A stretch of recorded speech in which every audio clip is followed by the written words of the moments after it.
नमस्कार, दिन भर की बड़ी खबरों में आपका स्वागत है। मैं हूं आपके साथ सुनीता तिवारी। आज के इस बुलेटिन में हम बात करेंगे, प्रधानमंत्री मोदी ने बिहार को दी 13,000 करोड़ की सौगात। साथ ही विपक्ष पर जमकर निशाना साधा, बोले भ्रष्टाचार बिहार का बच्चा बच्चा जानता है। फिर बात करेंगे हमले के बाद दिल्ली सीएम रेखा गुप्ता की पहली रैली में भी हंगामा, नारेबाजी करने वाले शख्स को तुरंत पकड़ लिया गया। और बुलेटिन के आखिर में बात होगी, बिहार के गया में आयोजित चुनावी रैली में बिहार के सीएम नीतीश ने किया नमन, तो पीएम मोदी ने मंच से सूद समेत लौटा दी तारीफ। लेकिन दिन भर की बड़ी खबरों से पहले एक नजर आज की सुर्खियों पर। बिहार के बेगूसराय में प्रधानमंत्री मोदी ने ओंटा सिमरिया पुल का किया उद्घाटन। औरैया लिफाफा कांड में सीएम योगी का एक्शन, पूर्व एसडीएम और मंडी सचिव के खिलाफ एफआईआर दर्ज। दिल्ली की सीएम रेखा गुप्ता पर अटैक मामले में दिल्ली पुलिस ने राजकोट में 5 लोगों से की पूछताछ। वहीं हमले के बाद पहली बार जनता के बीच पहुंची सीएम रेखा गुप्ता, 3 लेयर सुरक्षा घेरा, पत्रकारों के बैग भी हुए चेक। ऑनलाइन सट्टेबाजी केस में कांग्रेस एमएलए वीरेंद्र के ठिकानों पर ईडी के छापेमारी। संसद भवन की सुरक्षा में से दीवार कूदकर गरुड़ द्वार तक पहुंचा शख्स, दिल्ली पुलिस कर रही है पूछताछ। हमने गया का नाम गया जी करवाया, बोले बिहार के मुख्यमंत्री नीतीश कुमार। सुप्रीम कोर्ट ने बिहार वोटर लिस्ट रिवीजन में आधार कार्ड को वैध दस्तावेज के रूप में शामिल करने का दिया आदेश। बिहार के गयाजी में पीएम मोदी की रैली में दिखे आरजेडी के 2 विधायक, विपक्ष को तगड़ा झटका देने की तैयारी में बीजेपी। राजा रघुवंशी हत्याकांड में आया बड़ा अपडेट, अगस्त के अंत तक पुलिस दायर करेगी आरोप पत्र। असम के सीएम हेमंत बिस्वा शर्मा सरकार का बड़ा फैसला, असम में 18 साल से ऊपर के लोगों का नहीं बनेगा आधार कार्ड। अवैध रूप से घुसपैठ करके असम में रह रहे लोगों को ध्यान में रखकर यह फैसला लिया गया। ये तो थी सुर्खियां। विस्तार से बात करते हैं दिन भर की बड़ी खबरों की। गया जैसे लोगों को संबोधित करते हुए प्रधानमंत्री नरेंद्र मोदी ने राष्ट्रीय जनता दल पर जोरदार हमला बोला। प्रधानमंत्री मोदी ने कहा कि बिहार में जब लालटेन वालों की सरकार थी तो उन्होंने पूरे बिहार को अंधेरे में रखा था। वहीं कांग्रेस पर हमला करते हुए पीएम मोदी ने कहा कि कांग्रेस के बड़े नेता बिहार और बिहारियों से नफरत करते हैं। आइए जानते इस रिपोर्ट में और क्या कहा पीएम मोदी ने अपने संबोधन में। बता दें कि प्रधानमंत्री नरेंद्र मोदी शुक्रवार को बिहार में गया जी पहुंचे। यहाँ उन्होंने राज्य को करीब 13,000 करोड़ की सौगात दी। राज्य पर तोहफों की बरसात करने के बाद प्रधानमंत्री नरेंद्र मोदी ने वहां मौजूद जनसभा को संबोधित किया। अपने संबोधन की सौगात प्रधानमंत्री मोदी ने मगही से की। इसके बाद अपनी बात को आगे बढ़ाते हुए प्रधानमंत्री मोदी ने महागठबंधन पर जोरदार हमला बोला। गया जी से लोगों को संबोधित करते हुए प्रधानमंत्री मोदी ने राष्ट्रीय जनता दल पर भी हमला बोला। प्रधानमंत्री ने कहा, बिहार में जब लालटेन वालों की सरकार थी तो उन्होंने पूरे बिहार को अंधेरे में रखा था।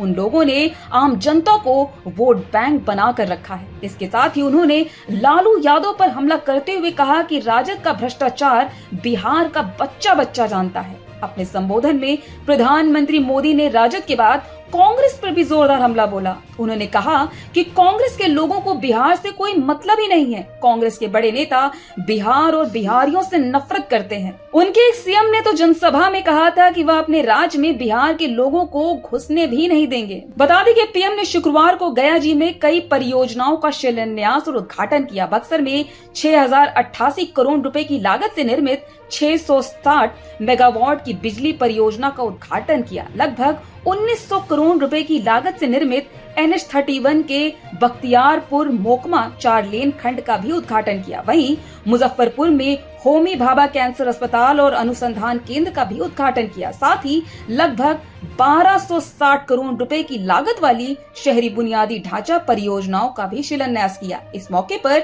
सीएम नीतीश कुमार और राज्यपाल आरिफ मोहम्मद खान भी मौजूद रहे। दिल्ली की सीएम रेखा गुप्ता के गांधीनगर में आयोजित एक सार्वजनिक कार्यक्रम में उस समय हंगामे की स्थिति पैदा हो गई जब एक शख्स ने वहां आकर नारेबाजी शुरू कर दी। यह घटना ऐसे समय हुई जब रेखा गुप्ता पर हाल ही में जनसुनवाई के दौरान हमला हुआ था। इसके बाद से ये दिल्ली सीएम रेखा गुप्ता का पहला सार्वजनिक कार्यक्रम था जिसमें वो शामिल होने पहुंची थी। दिल्ली सीएम यहां गांधीनगर के रेडीमेड गारमेंट डीलर्स एसोसिएशन द्वारा आयोजित इस कार्यक्रम में सीएम व्यापारियों से संवाद कर रही थी। आइए जानते इस रिपोर्ट में क्या है पूरा मामला। बता दें कि सीएम रेखा गुप्ता की सभा के दौरान एक बुजुर्ग ने नारेबाजी की। उनकी पहचान अजीत नगर गांधीनगर निवासी 60 वर्षीय प्रवीण शर्मा के रूप में हुई। सभा में जब स्थानीय विधायक अरविंदर सिंह लवली बोल रहे थे, तभी प्रवीण ने उनके खिलाफ नारे लगाने शुरू कर दिए। बुजुर्ग का कहना था कि उनकी आवाज मुख्यमंत्री तक पहुंचनी चाहिए। अजीत नगर में केबल टीवी का काम करने वाले प्रवीण का दावा है कि वह 40 सालों से भाजपा से जुड़े हुए हैं। पुलिस ने प्रवीण को मौके से पकड़ा और उन्हें वहां से हटा दिया।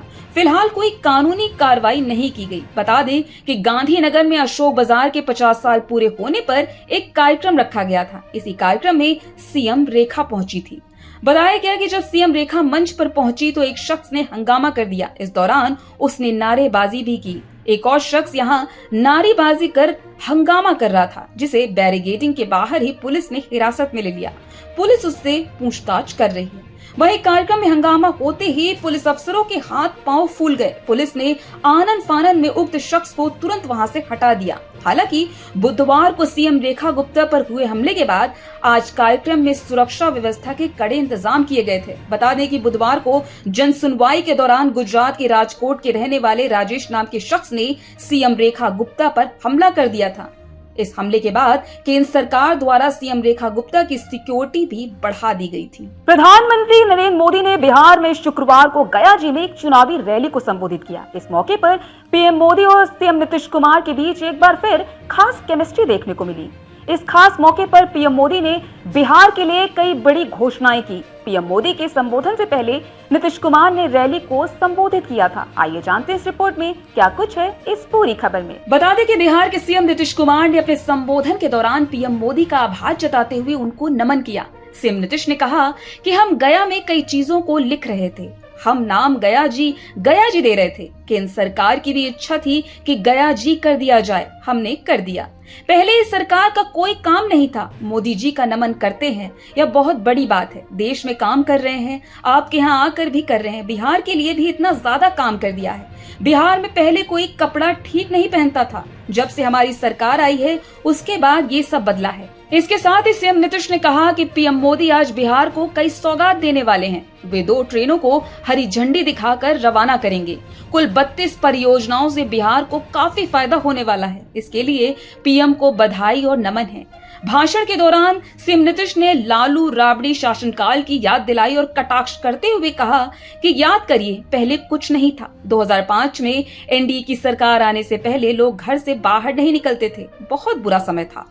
उन्होंने विपक्ष पर निशाना साधते हुए कहा कि आज ये लोग अनाप शनाप प्रचार कर रहे हैं, वो एकदम बिना मतलब का है। साथ ही केंद्र सरकार द्वारा जाति जनगणना कराने के फैसले पर सिवान की रैली में मुख्यमंत्री नीतीश कुमार ने प्रधानमंत्री नरेंद्र मोदी का आभार जताया।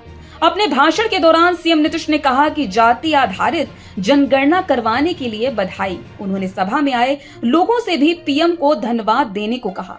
सीएम नीतीश ने अपने संबोधन में कहा कि केंद्र सरकार ने जितना राज्यों के लिए काम देना शुरू किया, इससे बिहार बहुत आगे बढ़ गया। इसके साथ ही बजट का भी जिक्र किया। कहा कि बिहार को विशेष सहायता पैकेज दिया, बाढ़ नियंत्रण के लिए बड़ी राशि की घोषणा की। उसके बाद फरवरी 2025 में बिहार में मखाना बोर्ड की घोषणा की गई। कोसी नहर के लिए वित्त सहायता की घोषणा हुई। सीएम नीतीश के संबोधन के बाद पीएम मोदी ने जब रैली को संबोधित करना शुरू किया तो उन्होंने सीएम नीतीश की तारीफ की। ऐसा लगा मानो पीएम मोदी सीएम नीतीश कुमार की तारीफ को उन्हें सूद समेत वापस कर रहे हैं।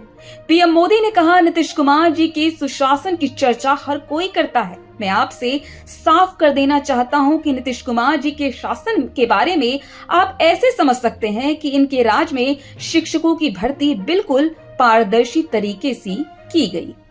तो आज इस बुलेटिन में इतना ही। आप देखते रहिए दी लोकसभा।